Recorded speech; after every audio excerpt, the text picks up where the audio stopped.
Good morning दोस्तों।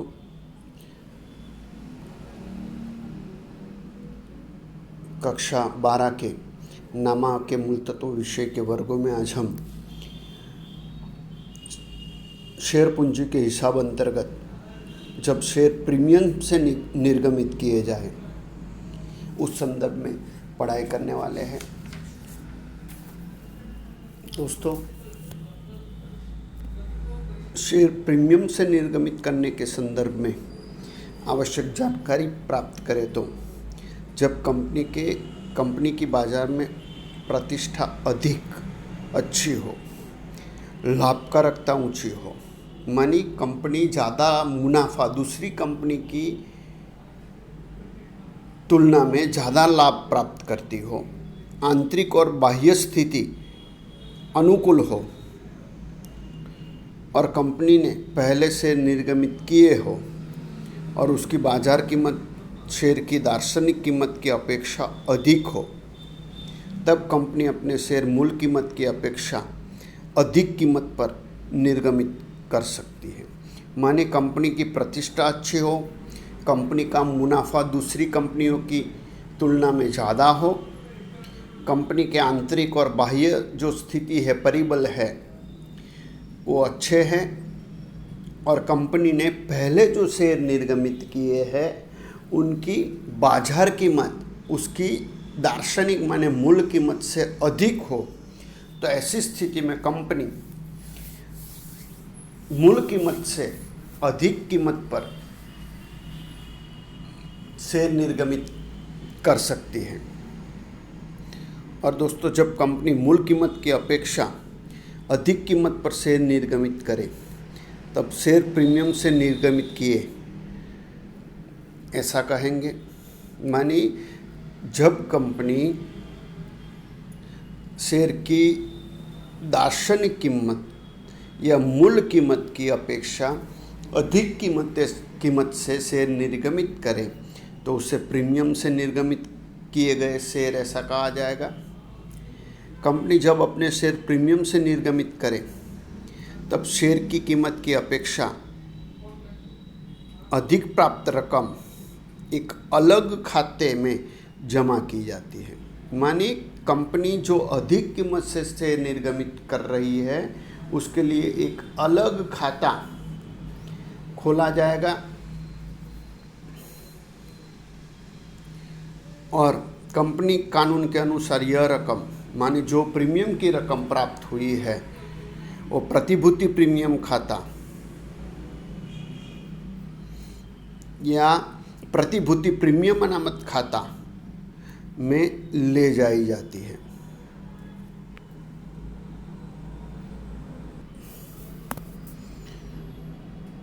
अब दोस्तों,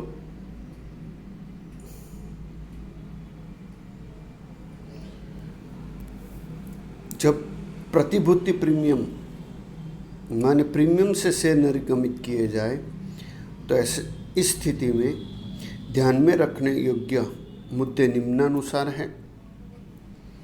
पहला, शेयर पर प्रीमियम की रकम शेयर आवेदन के समय अथवा शेयर आवंटन के समय अथवा शेयर आवेदन और आवंटन के समय अथवा शेयर मांग के समय अलग अलग या एक साथ मंगवाई जाती है। माने प्रीमियम की रकम पूरी रकम एक साथ मंगवाई जा सकती है, जो आवेदन के साथ, आवंटन के साथ या मांग के साथ या अलग अलग भी मंगवाई जा सकती है। दूसरा, प्रीमियम की रकम निश्चित करने के लिए कोई कानूनी नियंत्रण नहीं है। माने कितनी रकम के प्रीमियम से शेयर निर्गमित करने हैं उस संदर्भ में दोस्तों कोई कानूनी नियंत्रण नहीं है। कंपनी चाहे उतने प्रीमियम से शेयर निर्गमित कर सकती है। तीसरा, शेयर पर प्राप्त प्रीमियम राजस्व लाभ नहीं परंतु पूंजी लाभ गिना जाता है। माने क्वेश्चन होगा दोस्तों, शेयर प्रीमियम की रकम को कौन सा लाभ गिना जाता है, तो कि पूंजी लाभ गिना जाता है। चौथा, प्रतिभूति प्रीमियम खाते की बाकी कंपनी की पक्की तलपट में इक्विटी और दायित्व पक्ष में अनामत और आधिक्य के शीर्षक अंतर्गत प्रतिभूति प्रीमियम अनामत के रूप में दर्शाई जाती है। ये भी दोस्तों क्वेश्चन है कि प्रतिभूति प्रीमियम खाते की बाकी पक्की तलपट में कहाँ दर्शाई जाती है, तो कि इक्विटी और दायित्व पक्ष में अनामत और आधिक्य के शीर्षक अंतर्गत प्रतिभूति प्रीमियम अनामत के रूप में दर्शाई जाती है। 5वां, कंपनी रोकड़ में डिविडेंड देने के लिए प्रतिभूति प्रीमियम की रकम का उपयोग नहीं कर सकती है। मानी रोकड़ में डिविडेंड देने के लिए प्रतिभूति प्रीमियम का उपयोग नहीं किया जा सकता है दोस्तों।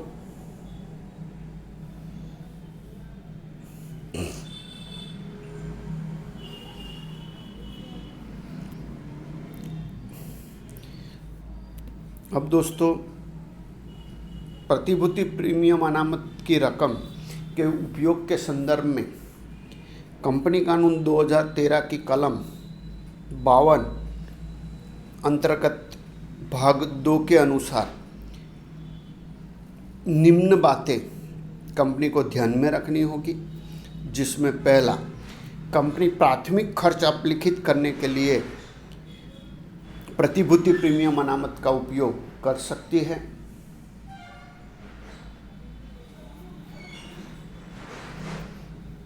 दूसरा,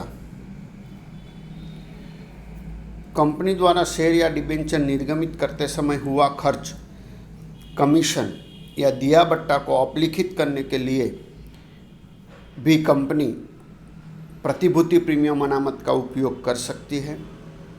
उसी तरह शेयरधारक को पूर्ण भरपाई हुए बोनस शेयर देने के लिए भी प्रतिभूति प्रीमियम अनामत का उपयोग दोस्तों किया जा सकता है।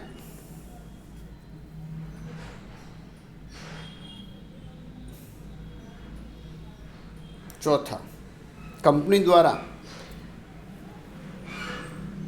रिडीमेबल प्रेफरेंस शेयर या डिबेंचर वापस करते समय उस पर प्रीमियम देने के लिए भी प्रतिभूति प्रीमियम अनामत का उपयोग किया जा सकता है। और कंपनी अपने खुद के शेयर खरीदने के लिए, मानी खुले बाजार से अपने शेयर खरीदने के लिए प्रतिभूति प्रीमियम अनामत का उपयोग कर सकती है।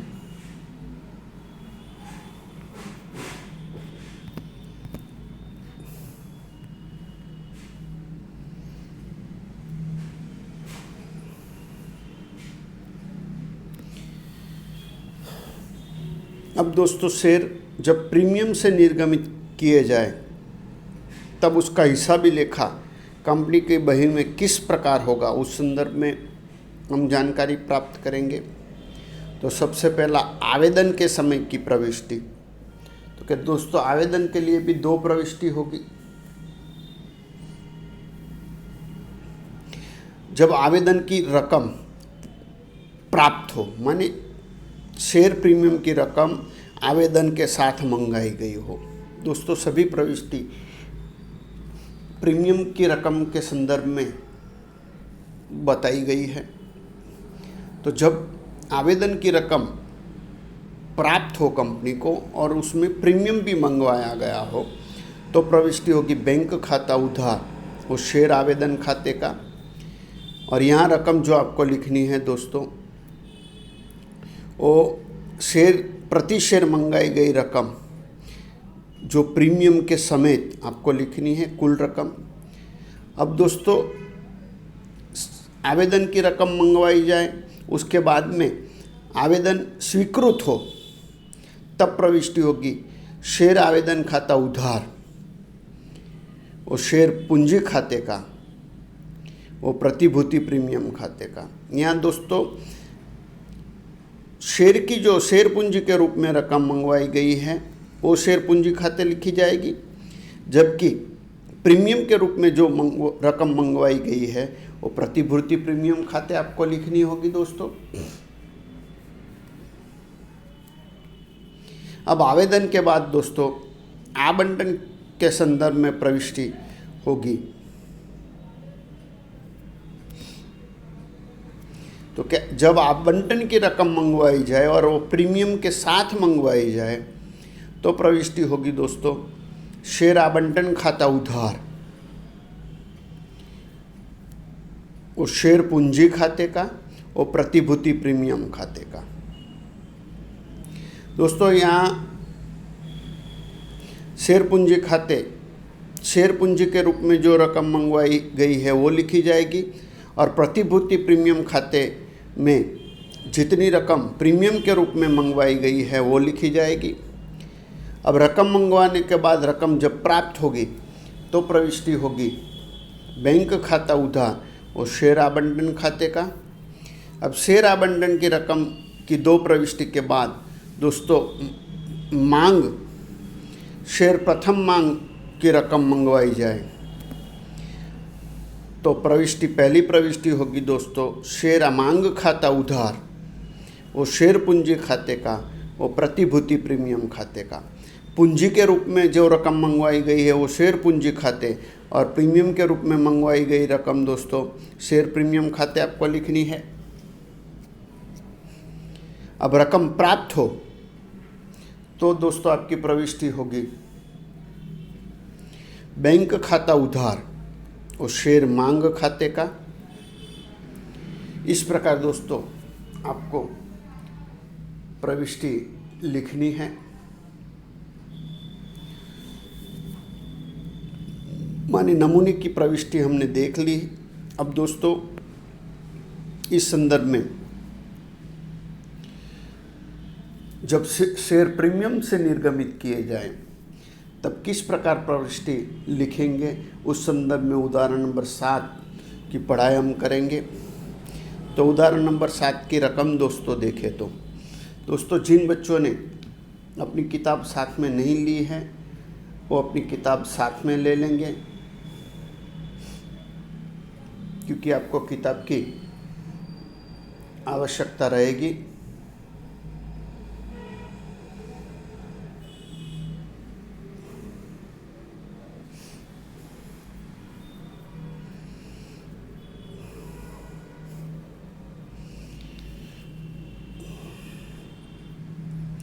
रकम देखें तो गांधीनगर की निसर्ग फार्मा लिमिटेड ने 10 के एक ऐसे 80,000 इक्विटी शेयर प्रति शेयर 40 की प्रीमियम से निर्गमित किए। दोस्तों शेयर की कीमत 10 रुपये है और 40 रुपये के प्रीमियम से निर्गमित किए हैं, माने 10 रुपये शेयर के और 40 प्रीमियम के, माने टोटल 50 रुपये में निर्गमित किए, जिसकी रकम निम्नानुसार मंगाई है।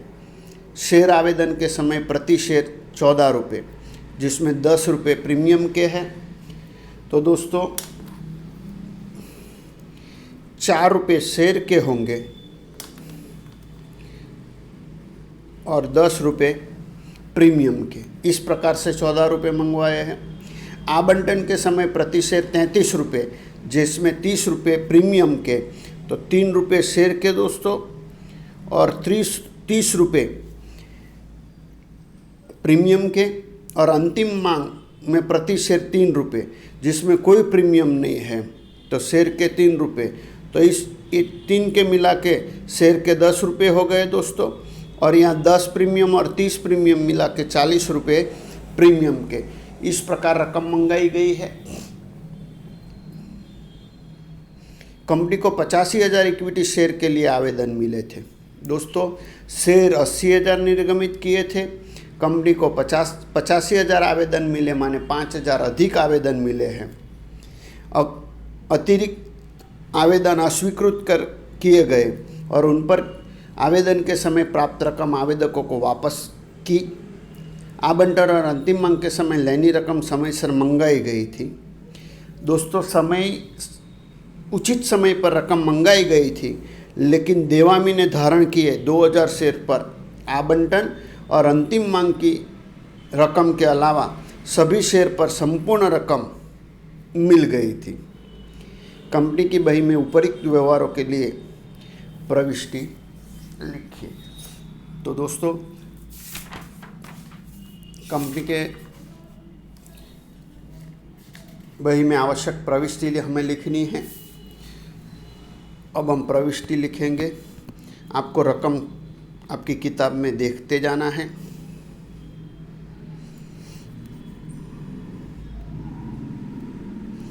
दोस्तों, खाने किस प्रकार बनाने आपको पता है। शीर्षक आपका रहेगा निसर्ग फार्मा कंपनी की बही में प्रविष्टियाँ। पहली प्रविष्टि दोस्तों, आवंटन की रकम मंगवाई जाएगी। तो 85,000 आवेदन मिले हैं और प्रति शेयर 14 रुपये के हिसाब से रकम मंगवाई है, जिसमें 10 रुपये प्रीमियम के हैं। तो शेयर पूंजी के 4 रुपये होंगे।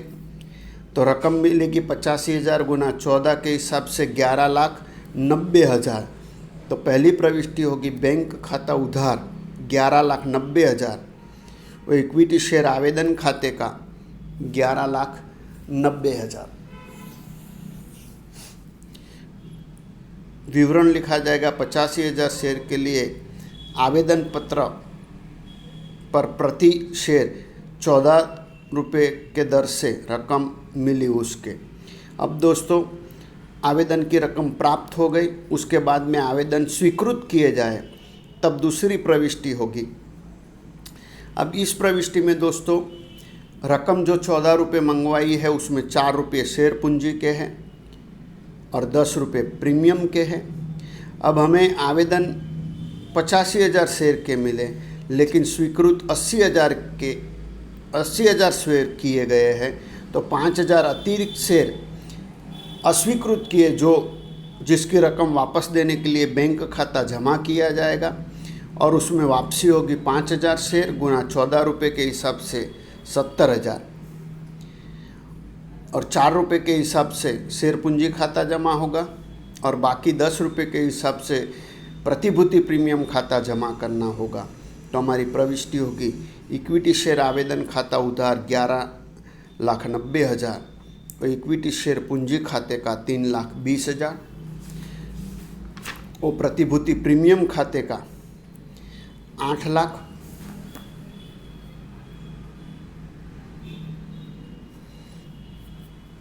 वो बैंक खाते का अस्वीकृत शेयर की रकम बैंक खाते का 70,000। यहाँ ब्रैकेट में लिखना तो लिख देना है दोस्तों, अस्वीकृत शेयर की रकम वापस की। विवरण होगा स्वीकृत किए गए 80,000 शेयर की रकम शेयर पूंजी खाते और प्रीमियम खाते ले गए, जबकि अस्वीकृत किए 5,000 शेयर की रकम आवेदकों को वापस की उसके।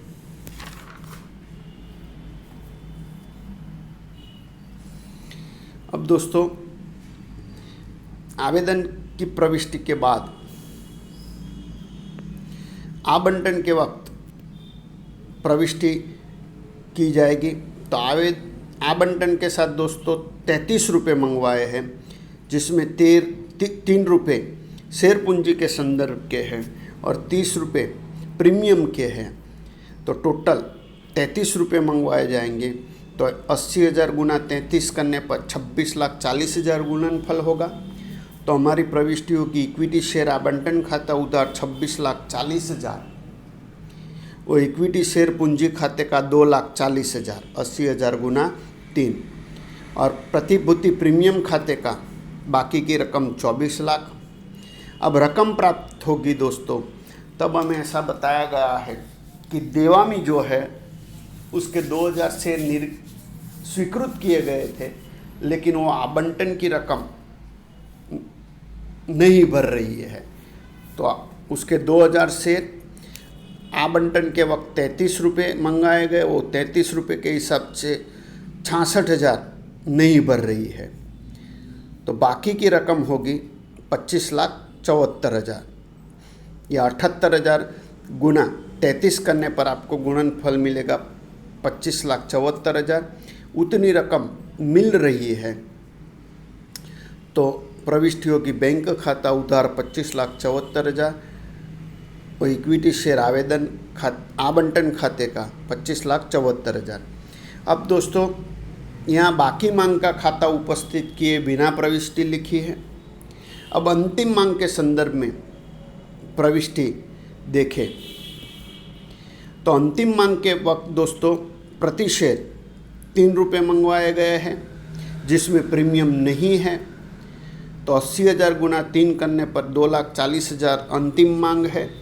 तो प्रविष्टि होगी इक्विटी शेयर अंतिम मांग खाता उधार 2,40,000 और इक्विटी शेयर पूंजी खाते का 2,40,000।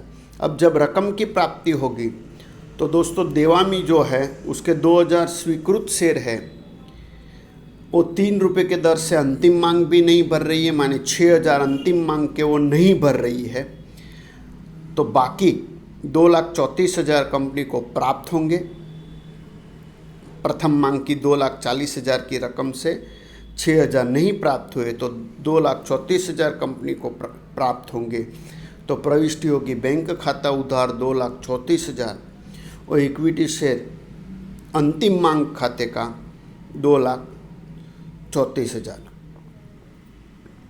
विवरण होगा देवामी के पास के 2,000 इक्विटी शेयर पर प्रति शेयर 3 की दर से कुल 6,000 के अलावा बाकी के 78,000 शेयर पर अंतिम मांग की रकम प्राप्त हुई उसके या रकम मिली उसके।